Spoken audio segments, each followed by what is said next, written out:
Hello दोस्तों, कैसे हैं सब। मैं हिमांशु स्वागत करता हूं आप सबका आपके अपने चैनल कॉमिक वर्ल्ड पर।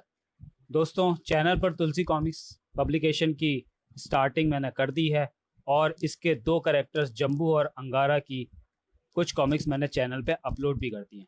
तो चलिए दोस्तों, तुलसी कॉमिक्स के ही एक और कैरेक्टर तौसी को भी ऐड कर लेते हैं। तो चलिए आज पढ़ते हैं तुलसी कॉमिक्स में तौसी की पहली कॉमिक्स, इच्छाधारी सांप।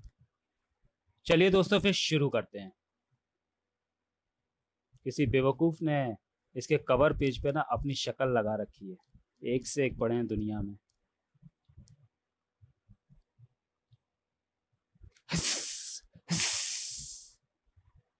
पापा, आप सांपों के विशेषज्ञ हैं।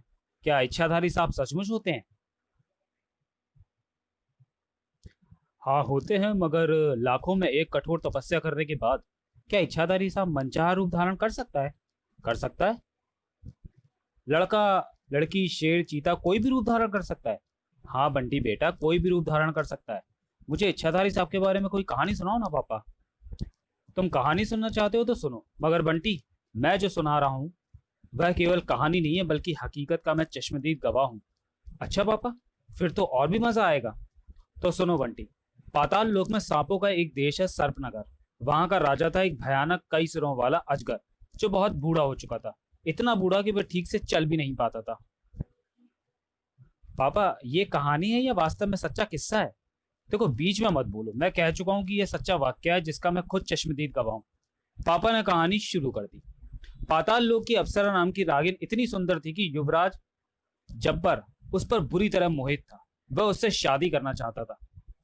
लेकिन अप्सरा पाताल लोक के जाबाज नाग तौसी से प्रेम करती थी। उस समय तौसी और अप्सरा उस बियाबान में प्रेम लीला में मग्न थे जब युवराज जब्बर अपने सेनापति के साथ अचानक उधर से गुजरा। दृश्य देखकर जब्बर की आंखें जल उठी। मैं तौसी का खून पी जाऊंगा। धीरज रखिए युवराज, कल नागपंचमी का दिन है। राजमहल में हमेशा की भांति तरह तरह की प्रतियोगिताएं होंगी। आप उस प्रतियोगिता में अपनी राह के कांटे तौसी को खत्म कर डालिए। ठीक है, कल तौसी रहेगा या जब्बर रहेगा। अगले दिन भगवान शंकर की मूर्ति के सामने तौसी ने अपने गुरु के पैर छुए। मुझे आशीर्वाद दीजिए बाबा। सर्व देश के जाबाज और बहादुर नाग का खिताब मैं ही अर्जित करूं। मेरा आशीर्वाद तेरे साथ है, मगर मुझे जब्बर की मक्कारियों से डर लग रहा है। जब्बर मेरा कुछ नहीं बिगाड़ सकता बाबा। दुश्मन की शक्ति को कम नापना अकलमंदी नहीं है। जब्बर के शरीर में 100 नागों जितना बल है। तौसी हंस पड़ा। केवल बल से क्या होता है, फुर्ती में वह मुझसे छू भी नहीं सकता। सावधान रहना बेटा। राजमहल के एक बहुत बड़े मैदान में राजा शेषनाग के दरबार में खड़े सेनापति ने बुलंद आवाज में कहा, सर्व देश के नागरिकों, बीच मैदान में जो अलाव जल रहा है वह 100 मीटर लंबा है। जो नाग एक ही छलांग में उसे पार कर लेगा, उसे सोने का ऐसा चमत्कारिक घड़ा दिया जाएगा जिसका दूध कभी खत्म नहीं होता। एक नाग ने कोशिश की, मगर वह 10 मीटर छलांग के बाद ही अलाव में गिर पड़ा और भस्म हो गया। उसके सबके चेहरे फक पड़ गए और दर्शक दीर्घा में सन्नाटा छा गया। मैं अलाव को पार कर दूंगा। नहीं तौसी, जान जोखिम में मत डालो। मुझे कुछ ना होगा अप्सरा, तुम्हारा प्यार और बाबा का आशीर्वाद मेरे साथ है। ठप। तैयारियां शुरू हो गई और तौसी सांप में परिवर्तित हो गया और अलाव के चारों ओर रेंगने लगा। फिर अचानक पूंछ टिकाकर सीधा खड़ा हो गया। अचानक उसने अलाव के ऊपर छलांग लगा दी। पलक झपकते ही तौसी अलाव को पार कर गया। तौसी जिंदाबाद, दर्शक खुशी से चिल्लाए। हुर्रे हुर्रे, अप्सरा खड़ी होकर चिल्लाई। जब्बर से सहन नहीं हुआ। वह राजा के मंच पर खड़ा होकर जोरों से चिल्लाने लगा, तौसी हिम्मत हो तो मुझसे मुकाबला करो। मैं तैयार हूं। राजा शेषनाग अनुशासनहीनता पर क्रोधित हो गए। सेनापति, यह प्रतियोगिता बंद करो। यह प्रतियोगिता नहीं, आपसी जंग होने जा रही है। आप गलत ना समझे महाराज, युवराज को अपनी ताकत का भरोसा है। ऐसा करना गलत नहीं होगा। ठीक है सेनापति, युवराज जब्बर से प्रतियोगिता में नियमों को ध्यान में रखे। प्रतियोगिता शुरू हुई। बीच में एक गेंद थी। जो प्रतियोगी इसे पहले हासिल करके मुंह में दबाकर महाराज के पास ले जाता, वही जाबाज और बहादुर के खिताब से सम्मानित होता था। बीच में गेंद थी। दोनों तरफ जब्बर व तौसी दोनों सांपों में तब्दील हुए। तौसी ने फुर्ती से उछलकर गेंद मुंह में दबा ली। जब्बर उसके पीछे झपटा। तौसी महाराज की ओर रेंगा, तभी बीच में रास्ते में सेनापति ने एक तलवार फेंक दी। तना! धोखा। तौसी बड़बड़ाते हुए फुर्ती से बचा। तभी पीछे से आकर शक्तिशाली जब्बर तौसी को अपनी कुंडली में कसने लगा। मैं आज तुझे जिंदा नहीं छोड़ूंगा। तौसी की आंखों के समक्ष मौत का अंधेरा छा जाता है। राजा शेषनाग दूर से चिल्लाए, सेनापति, जब्बर को रोको। नहीं, आज से आप हमारे महाराज नहीं, युवराज जब्बर हमारे महाराज हैं। दो सैनिकों ने महाराज को घेर लिया। दर्शक दीर्घा में शोर मच गया। अप्सरा भी चिल्लाई, मेरे तौसी को बचाओ। तभी वहां धुआं छाने लगा और देखते देखते गुप्त अंधेरा छा गया। तौसी को जब होश आया तो वो शिव मंदिर में नाग बाबा के सामने था। बाबा, मैं जिंदा हूं, मैं कैसे बच गया? मैंने अपनी विद्या से अंधेरा करके तुम्हें बचा लिया, मगर मैं तुम्हारी अप्सरा को नहीं बचा पाया। कहाँ है अप्सरा? उसे क्या हो गया? जब्बर तथा सेनापति ने अप्सरा को कैद कर लिया। नहीं बाबा, महाराज जैसे न्यायप्रिय राजा के सामने यह अन्याय नहीं हो सकता। तुम्हें दुख होगा तौसी। नीचे जब्बर ने अपने बूढ़े पिता को जेल में कैद कर लिया। मैं जब्बर को जिंदा नहीं छोड़ूंगा बाबा। तुम उसका कुछ नहीं बिगाड़ सकते। इसके साथ राज्य की पूरी सेना है। मुझे इसकी परवाह नहीं। मुझे यह बता दीजिए कि मेरी अप्सरा कहाँ कैद है? इंद्रजाल तिलिस्म में, जो राजमहल के नीचे गहरे पानी में है। उस तिलिस्म को तोड़ना आसान काम नहीं बाबा। तुमने ठीक अंदाजा लगाया। वहां बड़े बड़े मगरमच्छ हैं, बड़ी बड़ी वेल मछलियां हैं, और उसके पानी की तलहटी में जो विशाल इमारत है, उसका हर कमरा तिलिस्म से बंधा है, जिसे तुम जैसा साधारण लाख कदापि नहीं तोड़ सकता।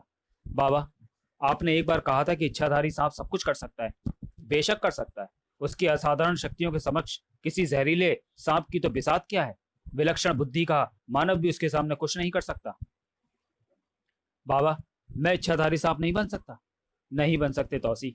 अभी तुम्हारी उम्र केवल 18-19 वर्ष है, जबकि इच्छाधारी सांप वही बनता है जो कम से कम 1000 वर्ष की आयु को पार कर चुका हो। मुझे बचपन में विद्या पढ़ाते समय आपने एक बार कहा था कि सांप अल्पायु में भी इच्छाधारी बन सकता है। बेशक बन सकता है, मगर उसके लिए उसे कठोर तपस्या ही न करनी पड़ेगी, बल्कि उसमें गजब की दृढ़ इच्छा शक्ति का होना भी अनिवार्य है। मेरे दिल में आग धधक रही है बाबा, और वह आग है दुष्ट जब्बर को मिट्टी में मिलाने की, अप्सरा को पुनः पाने की। लेकिन इतनी कठोर तपस्या मैं करूंगा बाबा, मैं करूंगा। आप केवल इतना बताइए कि मुझे क्या करना होगा।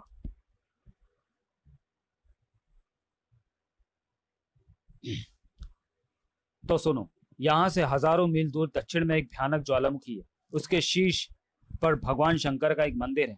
ज्वालामुखी पर मंदिर? बाबा, यही तो भगवान की लीला है। वह मंदिर ऐसी धातु का बना है जिस पर आग का किंचित भी असर नहीं होता। कहते हैं वह मंदिर माता पार्वती ने बनवाया था। सबसे पहला मुश्किल काम यह है कि तुम्हें उस ज्वालामुखी के पहाड़ को पार करना होगा, और अगर तुम उसे पार करने में सफल हो गए तब तुम इच्छाधारी सांप बन जाऊंगा बाबा। नहीं तौसी, तपस्या का असली वक्त अभी आएगा। तुम्हें पूंछ के सहारे खड़ा होकर कई महीनों, हो सकता है कि कई सालों तक भगवान शंकर के मंदिर के सामने खड़े रहकर उनकी तपस्या करनी है। लेकिन बाबा, मैं दहकती आग में कैसे खड़ा रह पाऊंगा? मैं तो जलकर भस्म हो जाऊंगा। नहीं होगे तौसी, अगर तुमने पूंछ से ऊपर के शरीर को ज्वालामुखी के पर्वत पर टेकने की मूर्खता ना की। मैं समझा नहीं बाबा। यह भगवान का चमत्कार है। जब तक तुम सच्चे मन से तपस्या में लीन रहोगे, ज्वालामुखी का दहकता लावा तुम्हारा बाल भी बाका नहीं कर पाएगा। लेकिन अगर तुम्हारा ध्यान तपस्या से हट गया, तुम्हारी पूंछ शरीर के बोझ को निरंतर ना संभाल सकी, और तुमने जमीन पर आराम करने की मूर्खता की, तो उसी क्षण तुम्हारा समूचा शरीर जलकर स्वाह हो जाएगा। नहीं बाबा, मैं ऐसा नहीं होने दूंगा। इच्छाधारी सांप बनना इतना आसान नहीं। तपस्या करते वह समय तुम्हारी पूंछ में इतनी गर्मी लगेगी, यह भी हो सकता है कि वह आग की लपटों में घिर जाए। लेकिन उन क्षणों में तुम्हें घबराना नहीं है। अगर तुम नहीं घबराए तो आग की लपटें तुम्हारा कुछ नहीं बिगाड़ पाएंगी, और बाकी शरीर को जमीन पर डाल दिया तो तुम्हें कोई बचा नहीं पाएगा। मुझे परवाह नहीं बाबा। अप्सरा के बिना तिल तिल जलकर मरने से यह मौत बेहतर है। भगवान तुम्हारी मनोकामना पूर्ण करे बेटा। आप रो रहे हैं बाबा? नहीं बेटा, मुझे अपने बहादुर बेटे पर नाज है। तौसी चल पड़ा। फिर वह अपनी मंजिल तक पहुंच ही गया। यही ज्वालामुखी का पहाड़ है, मगर यहाँ मंदिर तो कहीं दिखाई नहीं दे रहा। यह दूर तो चोटी चमक रही है, जरूर शिव मंदिर की होगी। एक ही छलांग में उस मंदिर तक पहुंचना असंभव है। मैं असंभव को संभव बनाऊंगा। तौसी सांप में तब्दील और पूंछ पर सीधा खड़ा हो गया। उसने छलांग लगाई। बीच रास्ते में उसका शरीर लड़खड़ाया। वह पूंछ के बल गिरा। पूंछ दहकते लावे में पड़ते ही वह चिल्लाया, हाय! वह फिर छलांग लगाने लगा, और फिर यूं ही 3 छलांग के बाद मंदिर के बाहर पूंछ के बल खड़ा हो गया, और फिर वह तपस्या में लीन हो गया। अचानक बहुत तेज आंधी शुरू हो गई। आंधी तपस्या भंग ना कर सकी। तब घनघोर बारिश शुरू हो गई। तौसी के शरीर से असंख्यों बार कैचुड़ियां उतरने लगी। पूछ और उसका शरीर आग की लपटों से जलने लगा। फिर कई महीनों के बाद एक दिन धड़ धड़ की आवाज हुई और भगवान की आवाज गूंजी, धड़ धड़ धड़ धड़। हम तुमसे प्रसन्न हैं तौसी। भगवान आप, तुम्हारी पूछ जल चुकी है। उसे नए शरीर की आवश्यकता है। क्यों तौसी, ये चाहते हो ना? आप तो सर्वज्ञानी हैं भगवान। भगवान शंकर की हथेली में एक रत्न चमक उठा, जिसकी किरणें चारों ओर फैल रही थी। तुम्हारी तपस्या पूर्ण हुई। हमारे नजदीक आकर यह रत्न प्राप्त करो। मैं इच्छाधारी सांप बन गया भगवान। जो रूप चाहो वही अख्तियार कर सकते हो तुम, लेकिन ध्यान रहे, हमारा यह आशीर्वाद तभी तक तुम्हारे साथ होगा जब तक तुम सच्चाई के साथ रहोगे। तो चलिए दोस्तों, वीडियो को यहीं समाप्त करते हैं और मिलते हैं तुलसी कॉमिक्स में, तौसी की कॉमिक्स इच्छाधारी साहब के दूसरे और अंतिम भाग में अगले वीडियो में। तब तक के लिए धन्यवाद।